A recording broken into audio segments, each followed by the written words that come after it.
آج کل کے دور میں ایک نوجوان جب نیا کام شروع کرتا ہے اور بعد میں کوشش کرتے کرتے ناکام ہو جاتا ہے، پھر لوگ اس کو کہتے ہیں تم ناکام ہو، پھر وہ خود سے نا امید ہو جاتا ہے۔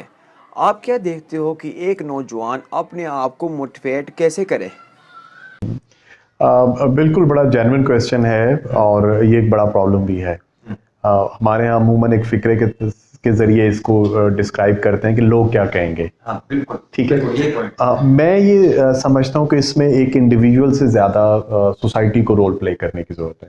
یعنی وہ جو فیلئر کا پریشر ہے نا، وہ انڈیویجول کا اپنا نہیں ہوتا، ٹھیک ہے، اس کے اندر نہیں ہوتا، یہ ہم بلڈ کرتے ہیں اس کے اندر۔ پیرنٹس سے یہ شروع ہوتا ہے، فیملی سے، یعنی سب سے پہلے پیرنٹس، ٹھیک ہے، پھر اس کے جو کلوز سرکل کے ریلیٹیوز ہیں، سوسائٹی ہے، اور یہ پھر ایکسپینڈ ہوتا چلا جاتا ہے۔ سو اس چیز کو اگر ختم کرنا ہے تو شاید ایک انڈیویجول سے زیادہ ہمیں ایز اے سوسائٹی کام کرنے کی ضرورت ہے کہ ہم وہ جو فیلئر کا پریشر ہے اس کو ختم کریں۔ میں آپ کو اس کی ایگزامپل دیتا ہوں اپنی لائف سے، کہ جب میں ایف ایس سی میں فیل ہو گیا اور میں رزلٹ کا پتہ کر کے گھر گیا، اس وقت انٹرنیٹ پہ رزلٹ والا کوئی چکر نہیں ہوتا تھا، دیٹ از 93، انٹرنیٹ اویلیبل بھی نہیں تھا پبلکلی ابھی۔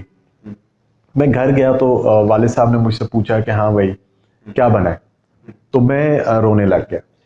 ٹھیک ہے، اب میرے والد صاحب، جیسے میں نے آپ کو بتایا کہ آرمی سے ریٹائرڈ پرسن ہے، تو وہ بڑے اسٹرکٹ والد رہے ہیں، یعنی جب تک ہمیں ضرورت تھی سختی کی، انہوں نے بڑے بھرپور طریقے سے ہمیں اپنے کنٹرول میں رکھا۔ ٹھیک ہے، اور جیسے جیسے ایج آئی کہ جہاں پہ ہمیں اسپیس ملنی چاہیے تھی، انہوں نے دینی شروع کر دی۔ لیکن ایف ایس سی تک جو پیور یعنی 18-19 سال کی ایج ہوتی ہے، اس تک انہوں نے ہمیں صحیح کنٹرول میں رکھا۔ تو میں گھر گیا اور بڑی پھینٹیاں کھائی ہوئی ہیں میں نے اپنے والد صاحب سے۔ تو جب میں گھر گیا تو انہوں نے مجھ سے پوچھا ہاں بھائی کیا بنا ہے، تو میں رونے لگ گیا۔ کہتے ہیں مطلب بتاؤ تو صحیح کیا ہوا ہے، بلیو کریں، تو میں نا اور ذرا زور سے رونے لگ گیا۔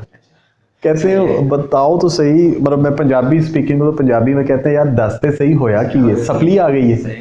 ٹھیک ہے، تو میں نے کہا نہیں جی میں فل فیل ہو گیا۔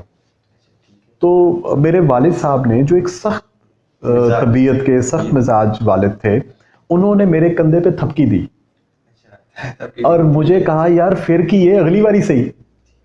بہت بڑی بات ہے، صحیح ہے۔ ٹھیک ہے، یعنی انہوں نے مجھے تھپ تھپایا اور مجھے کہا یار پھر کیا ہو گیا ہے، ہاں پھر کیا ہو گیا، اگلی دفعہ صحیح۔